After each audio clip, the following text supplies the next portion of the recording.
Welcome back to Learners Academy. This is Mona Bhatia. Today I am going to start with a new set of poem of FYJC. The poem Cherry Tree is written by Ruskin Bond, and Ruskin Bond is an Anglo-Indian poet. He has Padma Shri, Padma Bhushan awards under his belt, and he has done a marvelous job in the field of children's literature. The poem Cherry Tree is about how the poet plants the seed 8 years ago, and it took 8 years to grow. The poet wonders at the way of nature and how it takes care of itself to survive against all odds. This indicates that your efforts will bear fruit when the time is right. Patience is the key word here, and for him it took 8 years for the tree to grow. Everything happens at a right time. That's the law of nature, and everything in nature fights for its own survival. Alright, the subtle meaning here is that we have to sometimes just let things happen on their own. Leave it to nature. Move your attention and things just happen, isn't it? So I'm going to explain the poem line by line. Cherry Tree by Ruskin Bond. 8 years have passed since I placed my cherry seed in the grass. Must have a tree of my own, I said. So the poet planted a cherry seed 8 years ago. What was his intention? Because he wanted to have a plant of his own. He wanted to own a tree, cherry tree, and watered it once and went to bed and forgot. So the poet says he watered it only once and went to bed and forgot all about it. Actually, when you plant a seed, planting alone doesn't work. You need to care for it by giving water, by nurturing it, by manuring it, and by protecting it from birds and other insects. Okay, but here poet is emphasizing on the fact that he watered it only once. He did not take much care. Okay, but cherries have a way of growing, though no one is caring very much or knowing. Okay, so here he takes our attention to the fact that cherry tree have a different ways of growing. It doesn't need much caring. Okay, no one is caring or no one is knowing about the seed in the planted in the earth. It grows on its own. Nature takes its own course. I found a tree had come to stay. It was a very small 5 months child. So in spite of all these facts that poet didn't take much care, actually no care about the seed, the poet saw that in the end of the May, in the summer, a small cherry sapling came out of the ground. It germinated from the seed. And how is he describing the sapling? He's saying it was a very small child, 5 months child.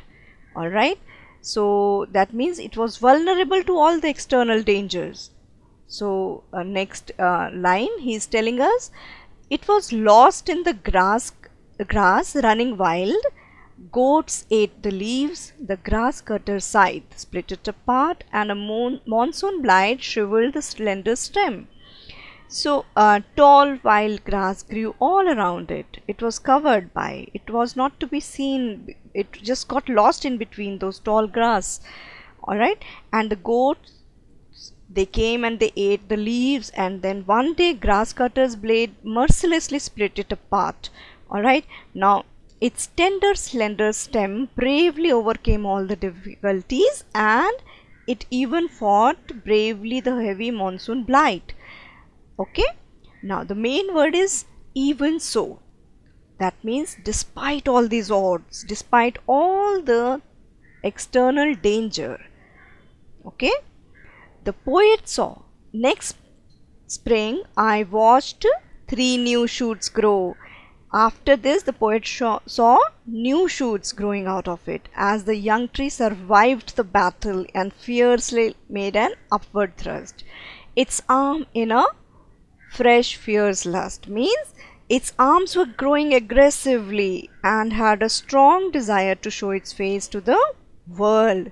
It had a strong desire to survive. We'll take the previous line also. Its arm in a fresh fierce lust. That means its arms were growing aggressively. But for what? For light and air and sun. That means it wanted to have more light. It wanted to grow bigger and bigger. Alright? I could only wait as one who watched, wandering, while time and rain made a miracle from green growing pain. So the poet says that he did nothing. He was just watching everything happen on its own. He enjoyed the sight and looked at the small cherry plant was growing into a tree as time and the rain nourished it. That means it took some time to grow and some rain to flourish. It was the time and the rain which made this thing happen. What happened? Miracle to take place. What was the miracle? To grow a small sapling and a tree from a small seed. Alright.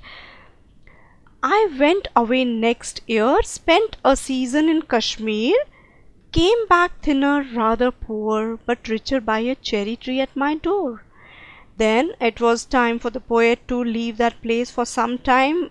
Why he went, that the reason is not mentioned, but he had to leave for some time when he went to Kashmir and he spent a season there. Now the poet didn't get to know how the new tree was growing. He lost touch with its progress. But poet returned after few months, and he was feeling poor in health and he was not feeling so happy. That means but he was overjoyed, came back thinner, rather poor, but richer by a cherry tree at my door. That means by that time the tree has become even more bigger and he felt richer and he felt elated after seeing that cherry tree at his doorstep. Here the poet is trying to tell us that if you have planted a tree and it has been able to survive all the odds in the initial growing year, it should be left for some time to grow on its own. Alright? The subtle meaning here is that we have to sometimes just let things happen on their own. Leave it to the nature. Nature will take its own course and let it, the growth also takes its own sweet time. Now the next line is, the poet was, he saw a small, even a small berry also hanging from that tree. So, and I could scarcely believe it. He was really overjoyed. A berry ripened and jeweled in the sun. That means he could even saw a berry hanging from the tree. Alright? So it was just one berry, but it gave him immense joy and happiness beyond his words to express. And that was the first season of cherry tree. Next year there were blossoms, small, pink, fragile, quick to fall at the merest breath, the sleepiest breeze. Alright, so the next year there was a blossom, and blossom was very pinkish in color. It was fragile and that could even fall at the single stir of the wind or even by the breath. That means it was so fragile and it could even fall at the sleepiest breeze. Means it was very light also. Alright, even the lightest of breeze could make it fall. That means it was so fragile. In the last stanza, I lay on the grass at ease, looking up through leaves at the blue blind sky, at the finches as they flew and fitted through the dappled green. Alright, in this stanza, poet is mentioning that he used to lay on the grass. He would look at the cherry tree leisurely, and through the leaves he would look at the sky and he would watch the birds. Which bird is mentioning here? Finches.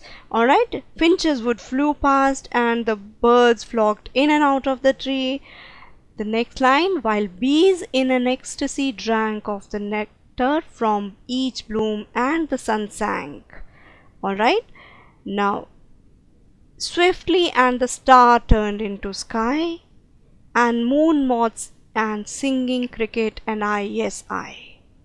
Alright, praised night and stars and tree, that small the cherry tree grown by me. So this whole stanza, the poet is trying to tell us that he would spend all his day and night under that tree. The birds will flew out and in and out of the tree, and the bees would drink the nectar from the bloom, and the sun would sank means when the sun sets. All right, soon it would become dark and stars would appear in the sky, and the moon moth and cricket used to sing songs around the tree. This means that the poet would spend day and night under the tree. Okay, the time, how the time would fly, the day would turn into dusk and dusk into the night, and when the poet used to enjoy the wonders of nature, he would marvel at his own creation. The small cherry plant that was grown by him has now become a big cherry tree over the span of 8 years. In this last couplet, the poet associates himself with the creator as he takes pride in creating this cherry tree. He thinks he had participated in the process of creation like God himself.